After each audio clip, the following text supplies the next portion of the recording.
মালাইকারি মানেই যে সবসময় নারকেল দুধ দিতে হবে তার কিন্তু কোনো মানে নেই। নারকেল দুধ ছাড়াও আপনারা কিন্তু একদম মালাইকারির অসাধারণ একটা স্বাদ এটাতে পাবেন যদি এইভাবে রান্না করেন। তো দেখতে পাচ্ছেন এখানে আমি পেঁয়াজ, রসুন, আদা, কাঁচা লঙ্কা, টমেটো সব তেলে হালকা করে ভেজে নিয়েছি। রং কিন্তু ধরানো যাবে না। জাস্ট একটু হালকা নরম হবে। তবে ভাজার সময় অল্প একটু নুন দেবেন তাহলে খুব ভালো নরম হয়। এর মধ্যেই আমি কুচানো নারকোল, পোস্ত আর কাজু বাদাম এড করে খুব মিহি একটা পেস্ট রেডি করে নিয়েছি। আর এখানে দেখুন মিডিয়াম সাইজের চিংড়ি মাছ আছে আমার কাছে। বড়, বড় গলদা চিংড়ি নেই। মিডিয়াম সাইজের চিংড়ি আছে। সেটাকেই আমি ভালো করে পরিষ্কার করে ধুয়ে নিয়েছি। দিয়ে নুন হলুদ মাখিয়ে জাস্ট হালকা খুব বেশি চিংড়ি ভাজলে কি হয়? চিংড়ি মাছ কিন্তু শক্ত হয়ে যায়। দেখতে পাচ্ছেন? জাস্ট একটু হালকা মিনিট খানেক নেড়েচেড়ে তুলে নিচ্ছি। আর পেস্টটা করার সময় মনে রাখবেন নারকোলের গায়ে কালো খোসাটা যেন উঠিয়ে নেন। কারণ কালো খোসা থাকলে নারকোল তখন একটা কালচে রং ধরে আসবে, রান্নার ভালো লাগবে না। তো চিংড়ি মাছ আমার ভাজা কমপ্লিট হয়ে গেছে। এখন আমি এর মধ্যে এই তেলেই মিশিয়ে দিচ্ছি একটু ঘি। ঘিয়ের মধ্যে দিলাম তেজপাতা আর গোটা গরম মসলা ফোড়ন। মসলার যখন খুব সুন্দর একটা গন্ধ বেরোবে গোটা গরম মসলার, তখন এর মধ্যে যে পেস্টটা রেডি করেছিলাম সেটা সম্পূর্ণ দিয়ে দেবো। তার আগে একটু নুন অ্যাড করছি কারণ আপনারা জানেন নুন দিলে মসলা কখনো কড়াইয়ের গায়ে ধরে লাগে না।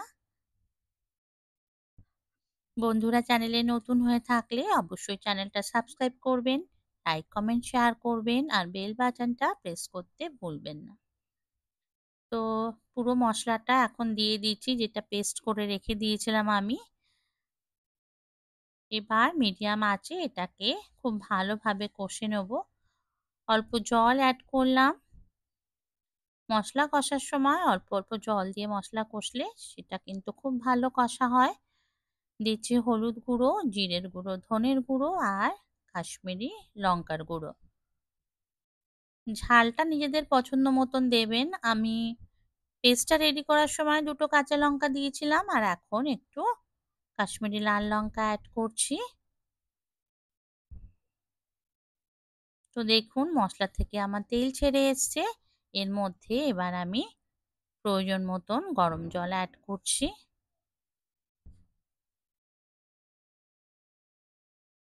খুব বেশি পাতলা ঝোল কিন্তু রাখবো না কারণ মাখা মাখা হলে তবে কিন্তু এই মালাই চিংড়ি খেতে ভালো লাগবে।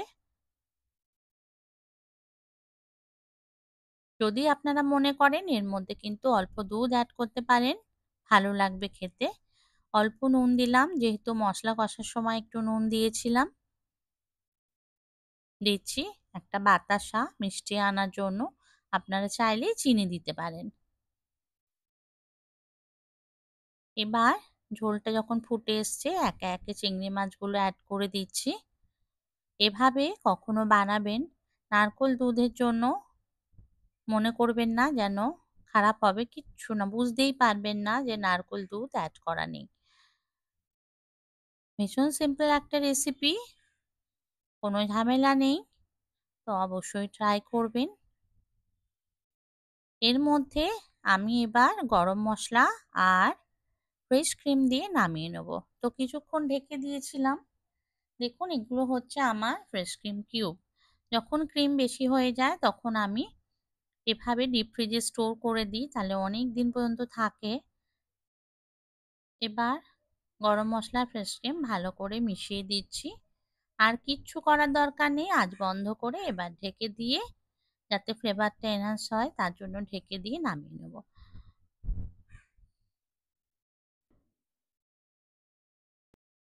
তো দেখুন রান্না কিন্তু রেডি। লাস্টলি আমি একটু ঘি অ্যাড করে দিলাম আবারও।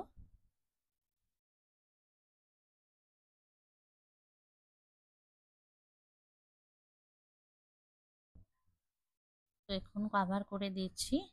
তো দেখুন এই যে সার্ভ করছি আমি, কত সুন্দর হয়েছে চিংড়ি মাছটা।